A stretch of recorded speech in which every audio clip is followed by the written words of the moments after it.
Again, welcome to Promise Christian Live. As you know, this program, this weekly televised program, is brought to you and produced by Promise Christian University. The president of Promise Christian University, as you know, is usually the host, Dr. Mike McKinney. Well, he stepped down from being the host today, and I'm hosting the show. But because he and Adelle just came back not too long ago from a trip to the Philippines, they have a fantastic story to tell about it, and we felt it'd just be great if they would be the guest on the show. And so I've taken over the time slot or the position of host. As host, I want to welcome Dr. Mike McKinney. Thank you, Brother And Adelle. Thank you so much. We love right. you. Good to have you back. Good to be on the show. Yes. Thank you. Yeah, you're suffering from jet lag, aren't you? Oh, yeah, that's right. A little bit of jet lag, but it's okay. Yeah, it's okay. We're real happy, though, to be home and be with all of you here, especially here in Pasadena. We just love this place, and we love the idea that we can have our university here. We're still very excited about that. Well, when you were in the Philippines, did you tell them about Promise Christian Live and the TV show that you started a year ago here? Oh, indeed. We told them we've been on the air in Pasadena on Channel 32 for 1 year now. And we told them about that and the opportunity that God, through a miracle, made a way for Promise to have a TV show. And so we shared that, and then, of course, some of the other things that God sent us there to do in the way of informing them about the university and some very exciting things that took place while we were there. Well, tell us about some of those exciting things that took place. Yes, we went to 3 countries. We went to Philippines, Hong Kong, and Taiwan for conferences. Adelle and I were keynote speakers at these conferences. They were Christian leadership conventions. Primarily, we went there to bring encouragement to the national leaders. Many Christian leaders from around the Philippines, around the country, attended these conferences, and very large venues, thousands of people. And not only that, but we saw many from the marketplace, business people, engineers, doctors, attorneys, nurses, teachers, and military generals attending our conferences on leadership. And we are just very excited what God is doing there in that place. Well, that's a good report. Adelle, you are his helpmeet. You two work as a team. In fact, if it wasn't for you, he probably couldn't function. That's very true. Well, I don't know. That's very true. Both of you were there. Both of you have a fantastic report of your trip to the Philippines. So, Adelle, give us your version. What I thought was so interesting, our first trip to the Philippines was in 1979. So that's 32 years ago. And in 1980, we had our first major crusade in the city of Manila. And so in that crusade, we had a breakthrough in the city. Well, what was really nice is that some of those people who got saved in that crusade were there during our national transformation conference. And in fact, it was so cute that they were doing the same thing for us that they were doing in that original crusade. And now these are all grown-up guys, you know, all in ministry. But it was really neat. There's a humorous part of that story. When we went to 31 years ago to a place called Arroyo High School, right in the heart of Metro Manila. And Brother Eddie had arranged with the officials that we could have a big crusade in the open air with a big platform. It was marvelous. So we had some young Filipino guys and girls, and we told them that we were going to elevate them in the crusade and make them the chairman of the crusade. But what they didn't realize was that meant bringing the chairs down from the classrooms down so that people could sit down during the crusade. So they literally became the chairman of the crusade. And they were still there. And we saw them on this trip. They're grown up now. They're all born pastoring. again filled with the Spirit, and many have gone into the ministry and become pastors from our very first crusade in the area of Arroyo High School, which later became the early part of Brother Eddie's larger ministry there in the city. So it was just a thrill to meet these folks, and many of them made themselves known to us. We were crying, and they told us, because of your crusade, we know the Lord, that because of that, we're now in the ministry. It was so rewarding to see that, you know. An expression of appreciation. Yes. Oh, yeah. They welcomed you, as far as they were concerned, welcomed you home then. Right. And so the purpose of our conference was to encourage and the leaders, the Christian leaders within these countries, and then introduce the story of Promise Christian University. And we had an opportunity to share that with thousands of people, which I understand later is going to be telecast on national television over there. So Dr. Eddie, or Bishop Eddie Villanueva, who is the pastor of Jesus is Lord Church, our dear friend, arranged this conference. But the incredible thing, Dudley, is that when we did the Metro Manila conference, it was made up of an organization called Philippines for Jesus, a National Transformation Movement. And leaders came from around the country from various denominations and all kinds of professions, and they were there these days in the conference, and we had a chance to share and to minister. And I would say that God's doing a tremendous work. Something's happening in the spiritual world in the land of the Philippines. Very exciting. Well, you mentioned Brother Eddie, the leader of Jesus is Lord Church. He had some ideals in mind, some real programs in mind if he became the president. Yes, that's correct. And then he didn't make it.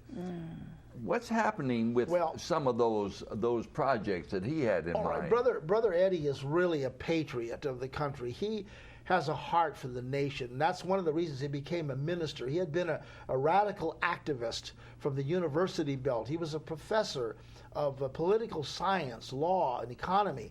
And in the midst of these days when they had they were amassing rebellion against the current government at that time, the Lord came. He had an experience with Jesus Christ through his sister writing him letters. He accepted the Lord as a Savior and felt a call to ministry. So what he did was he turned that ministry around and from causing rebellion to turning to those same crowds and turn them to Jesus Christ. Amazing story. And so through the last few years, he felt a direction to attempt to run for the presidency of the country. Although he's the pastor of one of the largest churches in the world, many didn't know his background. They didn't know that he'd been a professor of political science and very savvy of the law. And so they were quite amazed, you know. But his ideals were, because what we learned there when we were visiting these different countries, that there's a lot of Filipino overseas workers that go to Hong Kong and Taiwan as domestic workers, and to be able to make enough money to send back to the Philippines to their families. And many of them, Dudley, we found out, we didn't realize all this, they're sacrificing years away from home so they can help and support their families. So we went there and had the opportunity. So Brother Eddie has had this heart for these people that one day, perhaps because of their knowledge of the Lord and because of God's doing some new things in their lives, that one day they'll return to the Philippines and contribute back to the nation things that they have learned while they were abroad. It's just a fantastic story. Now that he, though, has not won the presidency, he's just an average citizen like everyone else. That's right. Do you see any change in the government, any improvement, any upgrading in the government from what it was before he ran? Yes, I would say that because the government is so new, it hasn't had a lot of time yet to put a lot of reforms in place. But I understand, though, that they have those reforms in mind. And I think that there's a very good chance that through the Lord's help, that the new government that's come in power now will be able to help in assisting and bringing many of these changes about. I really believe that there's a sincere heart to try. So, but we have to pray. Well, certainly the Jesus is Lord Church is praying. Yes. So Brother Eddie is continuing his mission. He hasn't forgotten the initial call, and he said, right now I think I'm going to go back to expanding the ministry and working in enlarging the ministry all over the world, because now the Jesus is Lord ministry is in 45 countries and growing. And you want to add something to that? He still has a burden for the overseas workers. Yes. So one of his main goals is to help support reforms that will bring jobs and growth to the economy, so that these people can come home and take up their positions in society. Like Mike had shared in a previous broadcast, that many of these people are college graduates, but they're nannies and they're housemaids and things in different countries. So Brother Eddie really feels very badly for that. Highly educated people, because of the economy, have to go overseas and take a job that's way beneath their abilities. But in spite of that, God is blessing them in their jobs, because like Joseph, when Joseph was in Pharaoh's company, God had blessed him with such sharpness and such brilliance that he rose from being just a houseboy to the person in charge of the house. And you know, many of the Filipino workers are in that position now. They become a caretaker of the house, in charge of everybody. So, you know, for that reason, that's good. But it's not good that they're gone for years away from their families. Some gone 9 years, 10 years away from their families. So this is what Brother Eddie still has a passion for that. He has a passion that the government will remove corruption from the government, so that the free enterprise and democracy can have a real rightful place in the Philippines, you know. And I think there are many of the new leaders that are in there, they feel the same, especially the next generation. Oh, yes. The young people are brave and bold, and they're out there, you know, always making a stand against corruption. And that's wonderful. And that's probably because of the ground that Brother Eddie laid all these years. And you know, thinking about, as we observe these wonderful young people in these foreign countries, sacrificing everything, and one day hoping to go home. Adelle mentioned Joseph, and it reminds me that God, and I told them during the conference, God has you there. And just like the children of Israel, you know, we know they were dispersed, and then one day they would come back to their homeland. It reminded me of Israel, the story of the formation of the state of Israel. And I think very well, God works in patterns, you know, it's very interesting. And I think there's a parallel there to that story. And many of them are planning to go back and doing great things back in their country. It's really very exciting.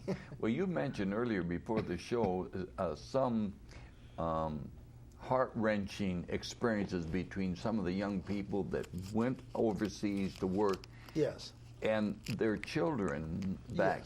Yes. Tell us about Yes, Brother that. Eddie, you know, as Americans, sometimes we don't have any idea about all these things. You know, we don't know. And I'm glad that this was a trip that was very here we were there to bring education, but actually we got educated while we were there, and gladfully so. Yes, they're sent there, and one of the ladies, they're gone for 9 and 10 years.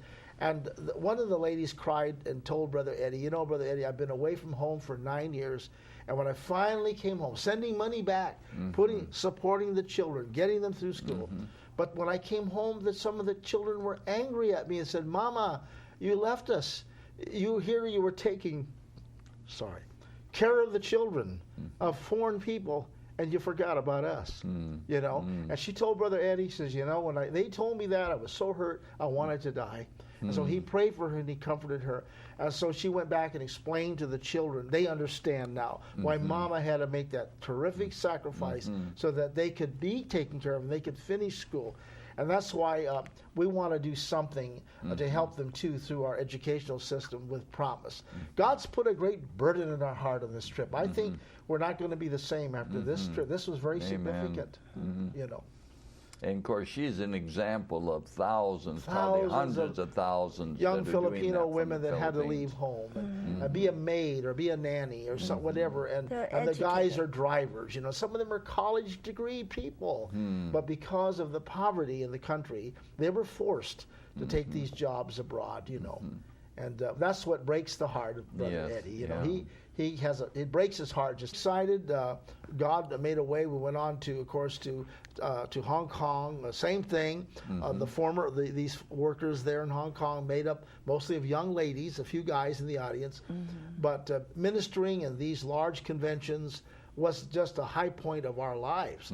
And we taught about leadership. We taught about evangelism. We taught on obtaining the promises of God in the end time hour, and that you're the leaders of the 21st century, and that one day you'll go home and make the Philippines a greater nation. Well, they just went wild, And so when they found out that they could attend an American college, and we have the opportunity to be there to do that, the doors is wide open, wide open. Oh, that's great. So, A thought's going through my mind, Sure. because when you go through the experiences God took you through there, and you recognize the things that He did, the doors that He opened up, the not coincidences but providences that took place while you were there. You certainly had your highs and lows. Oh, yes. And I'd like you to tell me, if you can think back on it, those happenings, those events that took place that were most touching to you. Oh, yes. You mean through our years of evangelism over there? Through this trip. Oh, through this particular trip. Some Yes. events that took place that just really gripped your heart. Yes. And really touching to you. Tell our audience a little bit about. for me, Okay. we hosted, or we were part of the Hometown Missions for Christ Oh, yes. Pastors Conference in Caloocan in a small hotel. We were able to treat, I think, almost 100 pastors for lunch. We gave them a beautiful Many of lunch, these pastors are not wealthy, and it's very difficult for them to eat in a hotel. But the Hometown Missions for Christ sponsors the lunch. While we were there, they brought many pastors from all over the area to be with us. And I remember one young lady in particular. She looks just like a young person, like 18 or 20, but she's like in her early 40s. And look she so and her young husband there, founded a church in the area, and he suddenly passed away from diabetes last year. Just a young man. And I looked at her and I go, oh, you're so young. And she says, well, my son is 25, okay? So that's She how, looked like a so like a kid. And she says, but, I really feel bad because the Lord called him home in the midst of the ministry, and so that touched my heart. But she says, I'm here today because I'm here for direction. And in the conference, the Lord gave her a word that the Lord was going to help her, strengthen her, encourage her, and she was going to take her husband's place. And she cried because, in the Philippines, it's not, girls are very active in ministry all over, but usually if there's a man there, the girl will let the man take over, And so I think at the end of the conference, she says, I'm so glad I came. I'm so encouraged to know what the Lord's going to do for our church and that I should carry on. So, things like that, we never know who's there. We never know what they're going through because even though they're going through all this, they all have a smile. They're happy people. Regardless, One other thing, I know in America we suffered Katrina, right, for the Louisiana. Well, they had Katrina over a huge county. I mean, people died, people drowned. It was a typhoon. It was all over Manila, from the middle all the way to the north. It was flooded. Some places were under 10 feet of water. And if you went there today, you'd never know it. The people recovered just like that. They helped one another. They took care of one another, and the people they lost, they prayed. They didn't blame. They never lost their faith. They didn't even blame. Never, not even a complaint. And they said, "Well, we trust the Lord." And it's amazing. The Filipino people are really courageous. They're a wonderful people, And during the war, World War II, our country and their country established a relationship. I think it's time that we do that again because they love America and we love the Philippines. Like Adelle mentioned, when the Japanese invaded the home island, and the Philippines, there was the American and the Filipino soldiers when they were stranded in Bataan and Corregidor. They're the ones that fought side by side, shoulder by shoulder, And one of the other things that touched me very much was in the San Juan Arena, the night that the mayor came, the lady mayor. Oh, yes. And I was ministering that night, and we talked about how the Lord's going to lift up the nation, encourage you. You might be going through something, and all that. Well, what touched me was that when we had them come down for the anointing, the mayor was one of the first women to come forward and to be prayed for. And I understand that she's the wife of one of the former presidents. And as a result of that, she said to me, you know, Dr. McKinney, I wasn't going to come tonight because we're going through some situation in our city, you know, as the mayor.